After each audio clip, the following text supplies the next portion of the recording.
إن الحمد لله نحمده ونستعينه ونستغفره ونعوذ بالله من شرور أنفسنا ومن سيئات أعمالنا من يهده الله فلا مضل له ومن يضلله فلا هادي له وأشهد أن لا إله إلا الله وحده لا شريك له وأشهد أن محمدا عبده ورسوله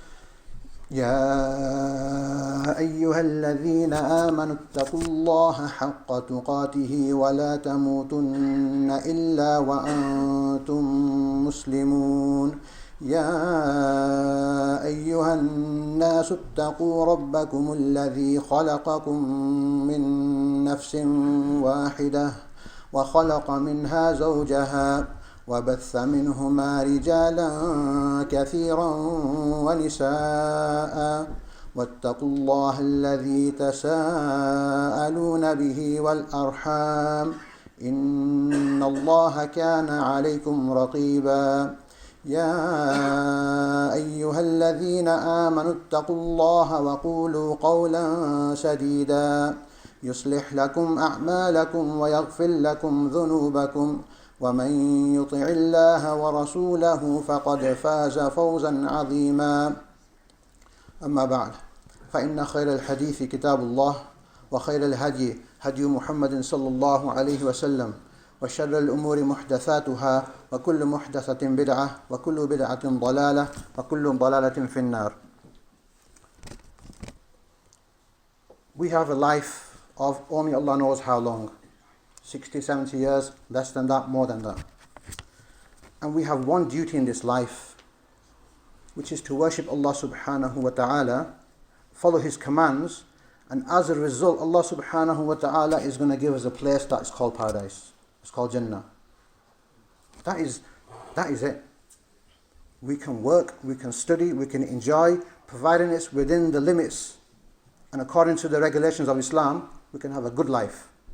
But our final destination is a place called Jannah. And if we don't hit it, then we hit the other one. That's Jahannam. May Allah subhanahu wa ta'ala save us from that. If you ask people what is the definition of success, if you ask 100 people, they'll give you 100 answers. Somebody will say it's having a big house. Somebody will say it's having popularity, having power, having a big family, having a Lamborghini in the driveway. Until I don't have that, I'm not successful. But Allah subhanahu wa ta'ala defines what is success. When Allah subhanahu wa ta'ala said, فَمَنْ زُحْزِحَ عَنِ النَّارِ وَأُدْخِلَ الْجَنَّةَ فَقَدْ فَازَ. Whoever is removed from the fire and is entered into Jannah, he indeed is a successful one.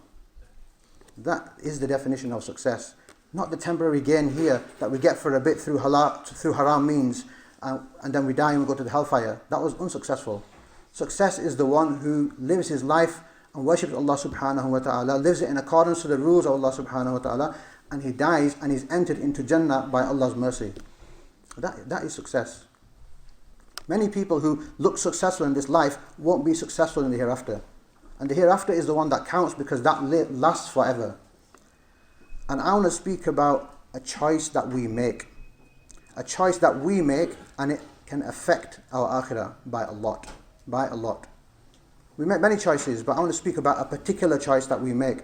And it's maybe more important for the youngsters, those who are in schools, colleges, universities, but it's applicable for those who are married and have families and even old. And that is the choice when we choose who are our friends. We're at school, we have friends. We have chosen to be with those friends. When we are at university and college, we choose to have certain friends. And that is a choice, that if we make the right choice, we're going to Jannah inshallah. If we make the wrong choice, we're going to the Hellfire. And it's more applicable as we are young, because imagine a straight line. And imagine just at the beginning of the line, you make a slight turn to the line. And then you take that on for years and years and years. It's going to end up somewhere else.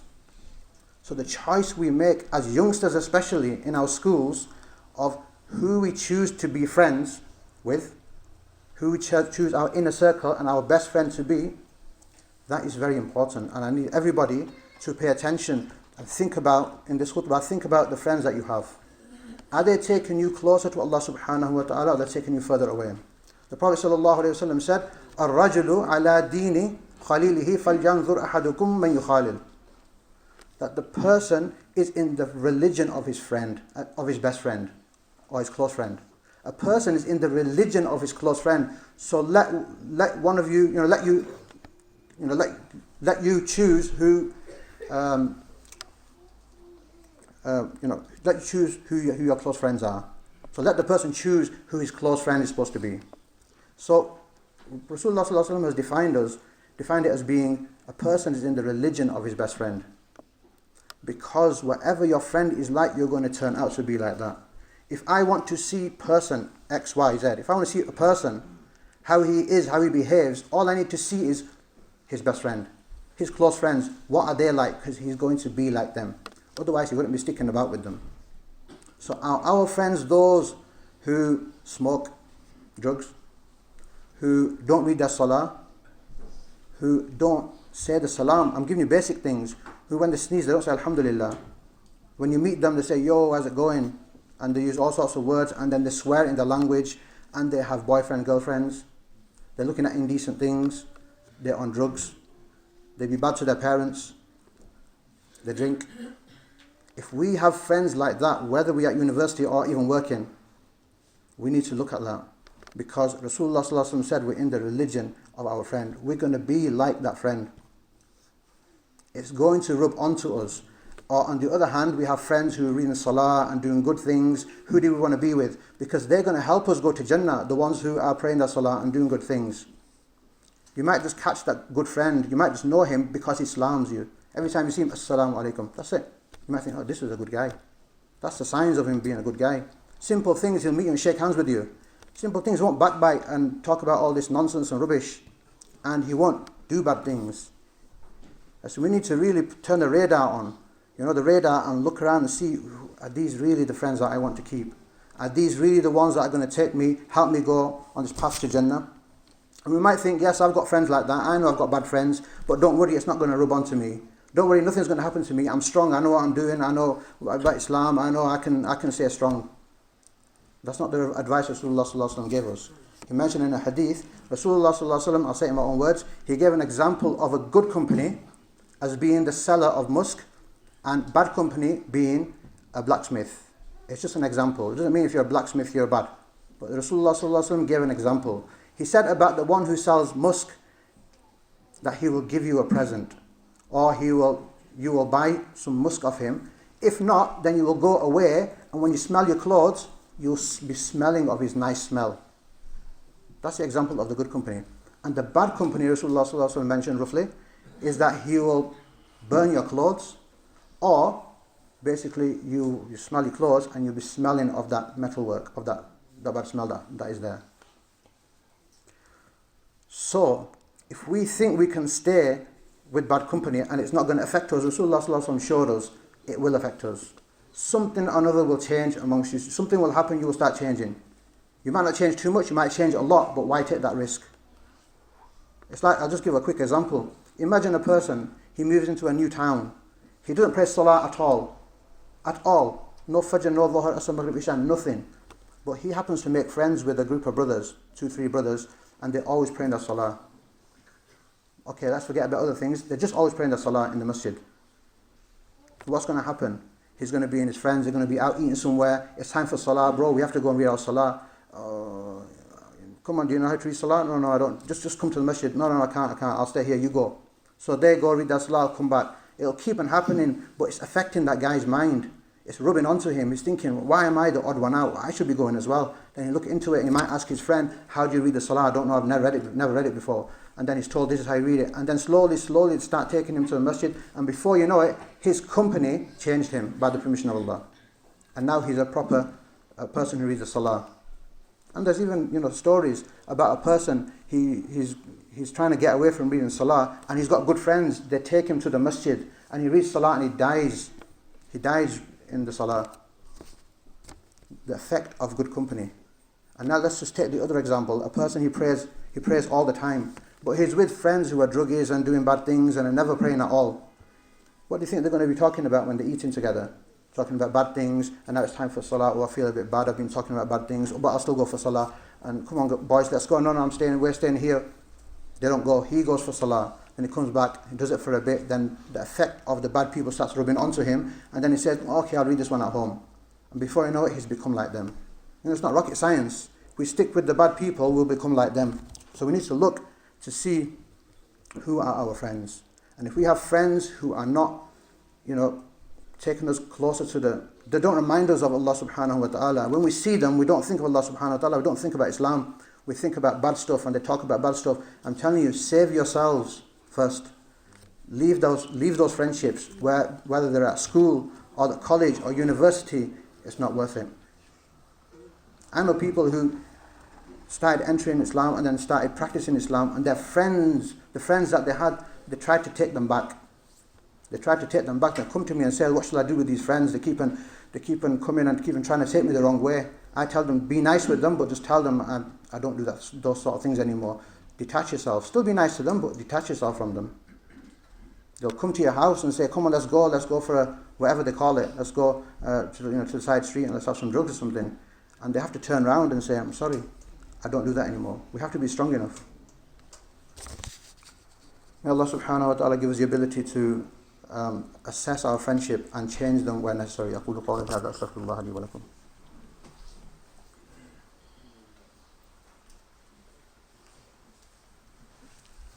الحمد لله رب العالمين والصلاة والسلام على رسول الله. اللهم صل على محمد وعلى آل محمد كما صليت على إبراهيم وعلى آل إبراهيم إنك حميد مجيد. اللهم بارك على محمد وعلى آل محمد كما باركت على إبراهيم وعلى آل إبراهيم إنك حميد مجيد. When you tell people that this is haram, don't do this, they say, oh, everybody's doing it. Everybody, and this bugs me so much. Everybody's doing it. When you die and you're in your grave, is everybody going to be in that grave with you? If they are and they're going to be able to help you, then do it. But we're going to go to our grave by ourselves, so it doesn't matter what our friends were doing. It doesn't matter if we were popular amongst our bad friends. When we die, we go to the grave ourselves, then our deeds come in the shape of a person, and then they accompany us. So if our deeds were good, then we'll have an amazingly beautiful person accompanying us in the grave, according to the hadith. And if we were bad, we'll have this ugliest person accompanying us in our grave. And those friends that we see are friends. When they take each other away from the worship of Allah subhanahu wa ta'ala, on the Day of Judgment, do you think they're going to be friends? We're told in the Quran, close friends that day will be enemies to each other, except for the righteous. So if you want to be friends with people on the Day of Judgment, it'll only be those people who used to call you to Allah subhanahu wa ta'ala and the good company. The bad company, they will be enemies to each other. They will hate each other. It's because of you that I'm entering into hellfire. It's because of you. You took me away from the salah. When I used to tell you to come and pray the salah, you used to take me away from the salah. It's because of you that I got involved in those wrong relationships, and now I'm going to struggle because of you. It's because of you I was on drugs. They won't be friends on the Day of Judgment. In another place we're told in the Quran, and on the day the wrongdoer will bite his hands. May Allah subhanahu wa ta'ala save us. He will bite his hands in regret. He will say, oh, I wish I had taken with the messenger away. Oh, woe to me. He'll curse himself. I wish I had not taken that one as a friend. I wish I had not taken that person on the internet as a friend, or that person as an influencer as a friend, or those people who say just do what you want as a friend. Those people who take their hijabs off and then do whatever. I wish I hadn't taken those people as a friend. Continuing, he led me away from the remembrance after it had come to me. So really we need to assess ourselves. If we're in a company of people who always backbite, we'll become a backbiter as well. If we're in the company of people who are chasing girls, we will become like that. Because we will be there in their company, and then girls will come, and then how will we say no if we're in the bad company? We've already got one foot in in that pond. How will we then take it out? We take it out before we even get to it. And we will die like we live. If we choose that bad company, if we choose the way of haram, then when we will die that way as well. Most likely we will be dying that way. Many people, they live that way, they die that way. And lastly, I just want to mention, a few minutes left, I want to give an example of an athlete. If you want to become an athlete, what do? You have to wake up like an athlete. You have to wake up at the times that athletes wake up. You need to change your diet towards what an athlete eats. and then you have to go to the gym and do and live your life like an athlete if you want to be a world champion in the Olympics. And who do you choose to accompany yourself in that journey? Those people who are similarly minded to you. If you're going to have friends who are athletes, because then they're going to help you in the gym and they're going to encourage you and continue to help you in order to get that championship that you want. So we are like that, but we worship as Allah. We're Muslims, so we need to wake up like Muslims, dress like Muslims, talk like Muslims, be in the company of those who are also on the same mission of going to Jannah. And then inshallah, that hadith that talks about there'll come a time when holding on to Islam will be like holding on to hot coals. If we have good friends, then holding on to those hot coals becomes easier, because they're all doing it. You see them all doing it, and then you try to do the same. So may Allah subhanahu wa ta'ala enable us, may Allah subhanahu wa ta'ala bless us with pious companions, pious friendship.